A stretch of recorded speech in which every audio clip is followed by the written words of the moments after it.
పిత పుత్ర పవిత్రాత్మ నామమున ఆమేన్. క్రీస్తునాథుని యందు ప్రియమైనటువంటి దైవ ప్రజలారా, మీ అందరినీ కూడా శుభ శుక్రవారం గుడ్ ఫ్రైడే వాక్య పరిచర్యకు ప్రేమతో ఆహ్వానిస్తూ ఉన్నాను.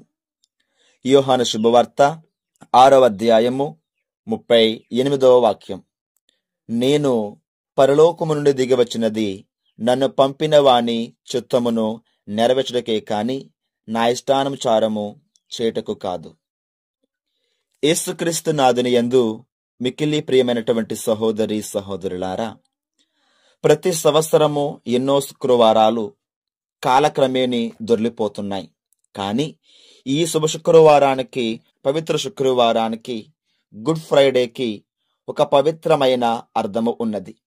నేడు యావత్ క్రైస్తవ లోకం పవిత్ర శుక్రవారాన్ని అత్యంత భక్తిభావముతో జరుపుకుంటుంది. ఈ శుభ శుక్రవారం మానవ జాతి పాప విముక్తికై యేసుక్రీస్తు శిలువపై చేసిన ప్రాణత్యాగాన్ని స్మరిస్తున్న అతి పవిత్రమైన సమయం. పాపభూయిష్టమైన ఈ పుడమిలో పాదమోపిన పరమపావనుడు యేసుక్రీస్తు మనిషిని మహోన్నతుడిగా మార్చడానికి మనలో తన ఒకడిగా జీవిస్తూ తన బోధనల ద్వారా, తన మార్గం ద్వారా మంచిని పంచి మూర్ఖ మానవ జాతి తిరస్కారాన్ని ఎదుర్కొని అవమానించబడి చివరకు ఒక బందిపోటి దొంగగా, విప్లవకారుడిగా చిత్రీకరించబడి నేడు యావత్ మానవ జాతి కోసం శిలువపై ప్రాణం విడిచి అసువులు బాపాడు. ప్రకృతి బోరుమంది, మూగజీవులు దిక్కులు పిక్కటిలాగా బావురుమన్నాయి. కాని మనసున్న మనిషి తన రూపం దైవముచే అని మరిచిన మనిషి అతి పాశవికంగా, అనగారికంగా, అతి కిరాతంగా యేసునే సిలువ వేసి అంతమొందించాడు. దీనిని ఏమాత్రం ప్రతిఘటించకుండా కేవలం మనందరి పాప విముక్తికై తండ్రికిచ్చిన మాటను నిలబెట్టుకున్నాడు యేసు ప్రభు. ఇదంతా కూడా మన ఎడల ఆయనకున్న ప్రేమకు నిదర్శనం. ఆయనను మనల్ని ప్రేమిస్తున్నాడు. రోమాపత్రిక 5వ అధ్యాయము 7-8 వాక్యాలు చదివితే, నీతిమంతుని కొరకు ఒకడు తన ప్రాణం ఇచ్చుట అంత సులభము కాదు.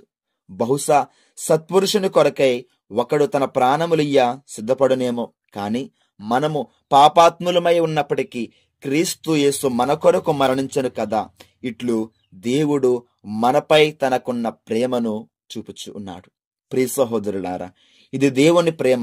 పతనమైన మానవ జాతిని పునరుద్ధరించడమే దేవుని కోరిక. ఈరోజు క్రీస్తు తన తండ్రి ప్రణాళికను నెరవేరుస్తూ మన పాపాల నిమిత్తం క్రూరమైన మరణం పొందాడు. తన కార్యాన్ని సాధించే క్రమములో ప్రతి అడ్డంకిని ఎదుర్కొని ముందుకు సాగాడు. పాపం ద్వారా దేవునితో మనిషి సంబంధాన్ని క్షీణిస్తున్న సమయములో ఈ బంధాలను సరిచేస్తూ దైవ మానవ సంబంధాలని పునరుద్ధరించాడు. తన జీవితాన్ని అత్యంత సైతాన శక్తులను ఎదుర్కొని మంచిని స్థాపించి చివరికి తాను బలిపశువుగా మారి తన రక్తం ద్వారా ఒక నూతన జీవం, నూతన వడంబడికలోనికి మనల్ని నడిపించాడు. ఆయన నూతన వడంబడికలో ప్రవేశించే వారందరూ దైవ ప్రేమ, సోదర ప్రేమ, పొరుగువారిపై ప్రేమ కలిగి జీవించాలి. నేడు ప్రతి క్రైస్తవుడు క్రీస్తుని పోలి ఆయన చూపించిన మార్గములో పయనించాలి. పాపక్షమాపణ, ప్రేమ, సోదరభావం, ఐక్యతలో జీవించాలి. ఈ క్రమములో వచ్చే ప్రతి అడ్డంకిని అధిగమించి ముందుకు సాగాలి. ఆ క్రీస్తు మరణానికి సార్థకతను చేకూర్చి క్రీస్తు మరణము ద్వారా మన పాపం హరణం కాబడింది. కాబట్టి మనందరము కూడా ఆ క్రీస్తు శిలువ మరణం మనకు నేర్పించేది ప్రభువునకు సాక్షులుగా జీవించటం. కాబట్టి ప్రియమైనటువంటి సహోదరులారా, మన కొరకు ప్రాణత్యాగం చేసి తన రక్తాన్ని, శరీరాన్ని అర్పించిన క్రీస్తు ప్రభువునకు మనము ఈ నవయుగ ప్రపంచములో ఎంతో వరకు సాక్షులుగా జీవిస్తున్నామని ఆత్మ పరిశీలన చేసుకుందాం. ఒకవేళ మనం క్రీస్తుకు సాక్షులుగా జీవించకపోతే క్రీస్తు శిలువ మరణం మానవాళి ప్రేమ బలిగా మారదు. ఈ సందర్భంలో మనందరము కూడా ప్రభు తండ్రి చిత్తానికి విధేయించి శిలువపై మరణంతో పోరాడి గెలిచినట్లు మనము కూడా ఈ లోకపు ఆకర్షణలు, మోసాలు, కోరికలు వ్యతిరేక పోరాటం చేసి విజయం సాధించి క్రీస్తుకు నిజమైన సాక్షులుగా జీవించడమే మన బాధ్యత. అప్పుడే క్రీస్తు కలవరి బలి నిజమైన అర్థం, పరమార్థం ఉంటుంది. అటువంటి సిలువకు సాక్షులుగా క్రీస్తుకు సాక్షులుగా జీవించే కృపను మనకు దయచేయమని ఆ తండ్రి దేవుణ్ణి ప్రార్థించుకుందాం. ప్రభు మీతో ఉందురుగాక, మీ ఆత్మతో ఉందురుగాక. త్రిత్వేక సర్వేశ్వరుడు తండ్రి, కుమార, పరిశుద్ధాత్మ దేవుడు మనలందరినీ దీవించి కాచి కాపాడునుగాక. Amen. God bless you all.